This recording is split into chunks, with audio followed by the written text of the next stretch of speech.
Hi guys, happy Monday. I hope all the mamas there had a amazing Mother's Day. Whether you are a mom or a mom by extension or a fur mama, all of that. So hopefully you had a good Mother's Day. And happy belated Mother's Day to you all mamas.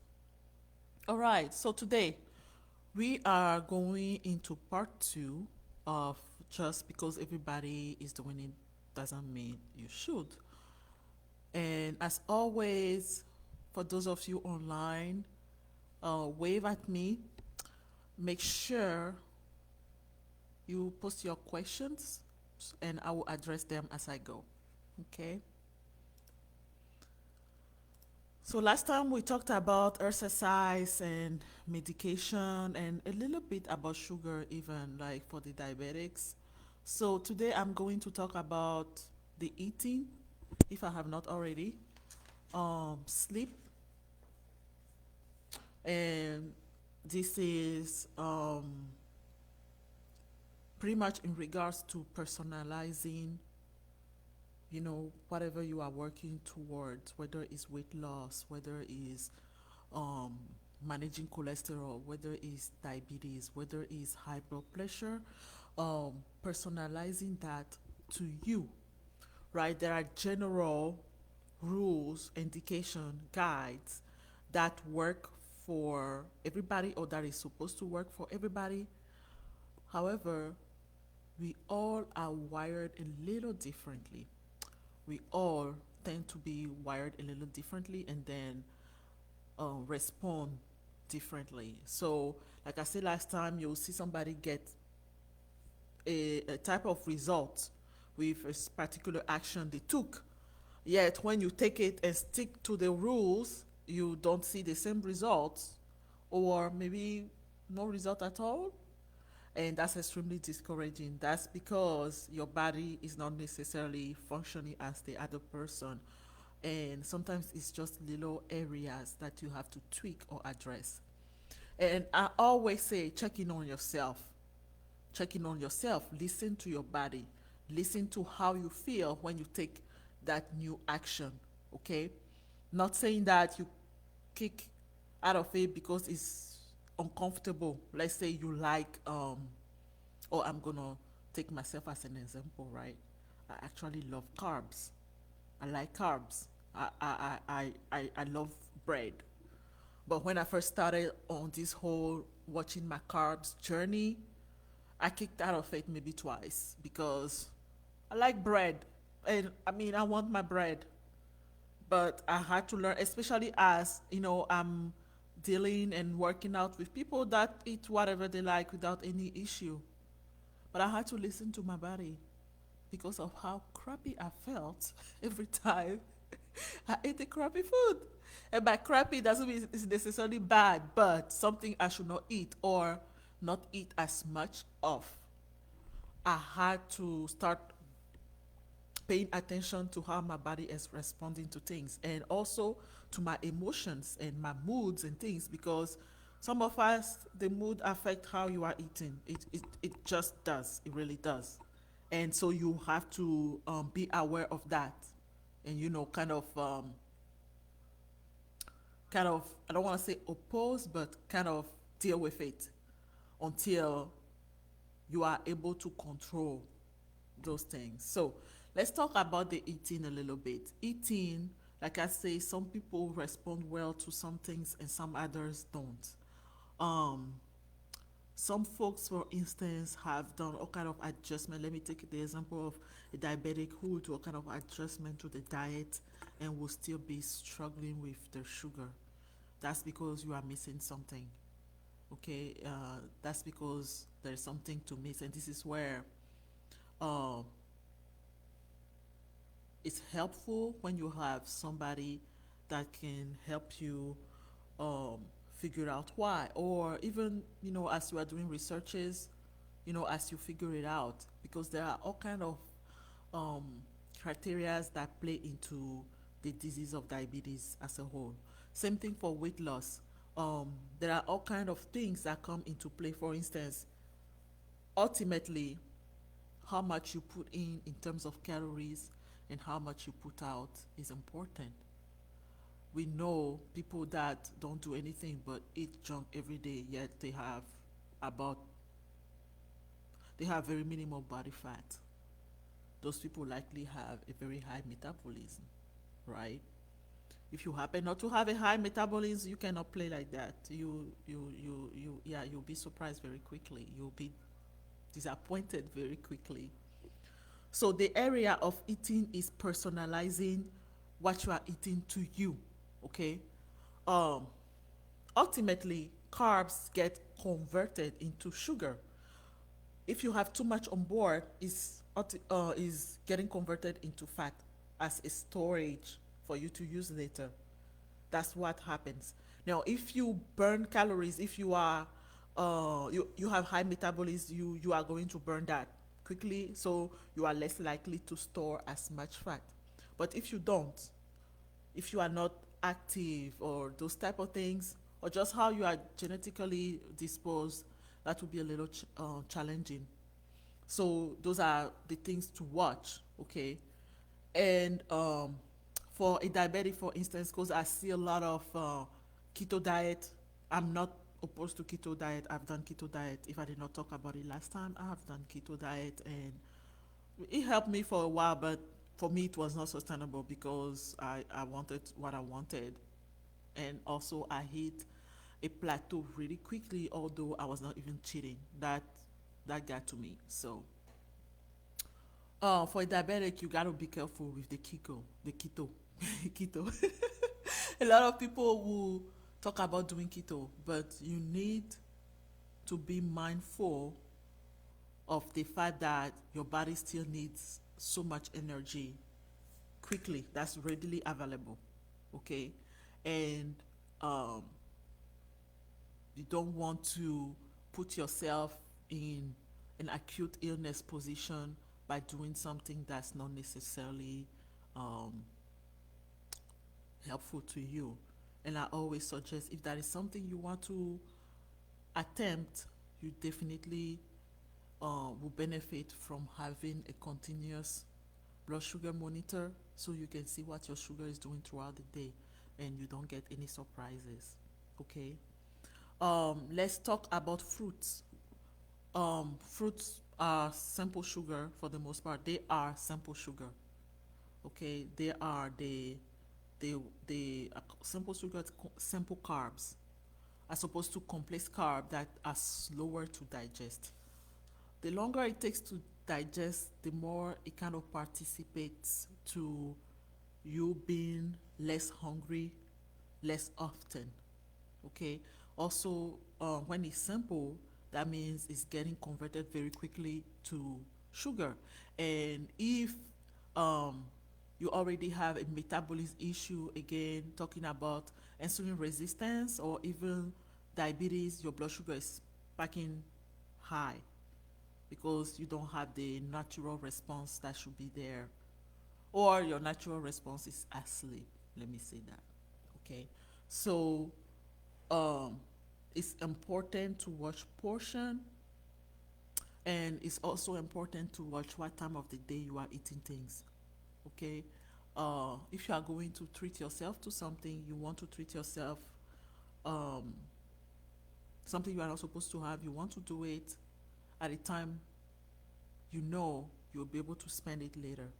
So it's not always a good idea to do some treats at bedtime, because then you are sleeping, you are not spending anything. Yes, you are still spending energy, but you know what I'm trying to say. You are not using that.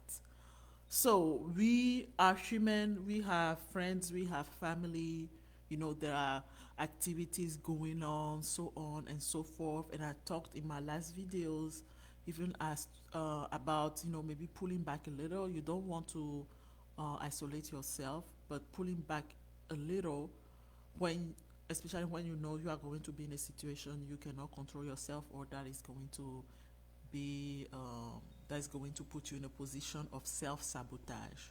Okay. So just because everybody is I don't know, eating this much, this drinking this much that, and um, they seem to be fine, doesn't mean you should. It doesn't mean you should. And I did this thing more as an encouragement thing, because you have to constantly remind yourself of why you are making these changes in the first place. Because when you forget that, you give in quickly into the pressure. Okay. And as I said in my last video, the others that have whatever lifestyle may not agree with yours in terms of your health are not feeling what you are feeling. They are not the one that have to go on medications for you because of what effects there is on your body, right? So keep all of those things in mind. Um, the one thing I would like to talk about is also sleep. The role sleep plays in our lives. We live in a society where it seems getting adequate sleep is a sin, it seems like. Yet, the lack of good quality sleep does so much harm to us. When you don't get enough sleep, you are tired, it's affecting your mood in a negative way. And it becomes a vicious circle because you are likely about to indulge into things to help you pick your mood up. And it's good when those things are healthy: exercise, dancing, comedy, all of those things. Um, but it is not when it's not as healthy, right? Not only that, when you are tired, if you have noticed, when you are tired, you are likely to eat more because of that want for energy. You know, you want something to give you energy, and um, it feels as if you have not eaten enough or things like that. So you are likely to snack more. You are likely to eat more when you are tired. The third thing is also lack of good quality sleep. Um, is correlated to depression and anxiety. Okay, and when you deal with those, it may make it even more challenging with you. And so, me, I'm a big believer in addressing roots causes that that we humanly can. So if not getting enough sleep, especially so many days in a row, put you in a funky mood that leads you to funky actions, then you want to look into how you should get some sleep. Sometimes you just have to make the time for it because it is your health. And we are not talking about the effect on blood pressure, right?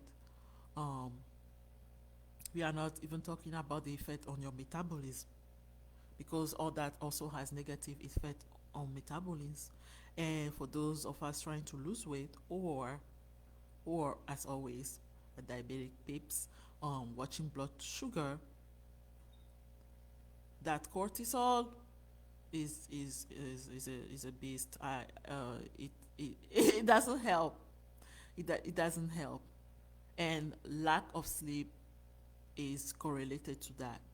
So that is something I would like to encourage you to look into also. Okay, if I did not talk about it, and I mentioned stress also last time. So ultimately, the big thing that I want to say out of these two series is listen to your body, listen to your mind, listen to yourself. Pay attention to how your body is reacting. Pay attention to how your body is responding. Pay attention to your mood. I mentioned about food that will put you in a down mood, that will get you to want to eat things to try to get you in the upper mood, and you are working against yourself. Take the time to listen to the body. Take the time to analyze, how is this affecting me? You know, how is this affecting my health? How is this affecting my sleep? How is this affecting my eating? How is this affecting my blood sugar? How is this affecting my weight loss? Okay. And it doesn't mean you isolate yourself, as I said. No, it's about actually making adjustment. And when you have the reasons why and you check in, it's easier for you to be able to control yourself when you are in a social environment, or in a community where the behaviors do not necessarily support yours in your journey to a better health. Okay, so let me see if there are any questions.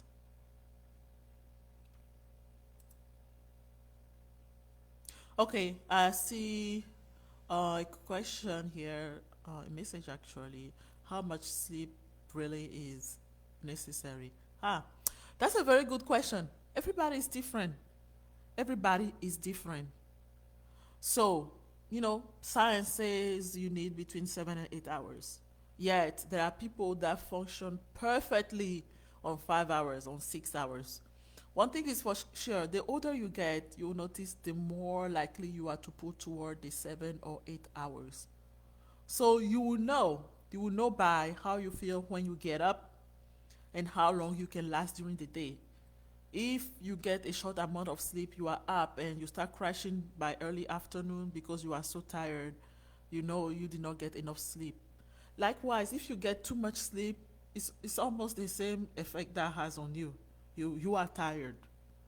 So me personally, I like to encourage 7 if you can, unless it's too much for you.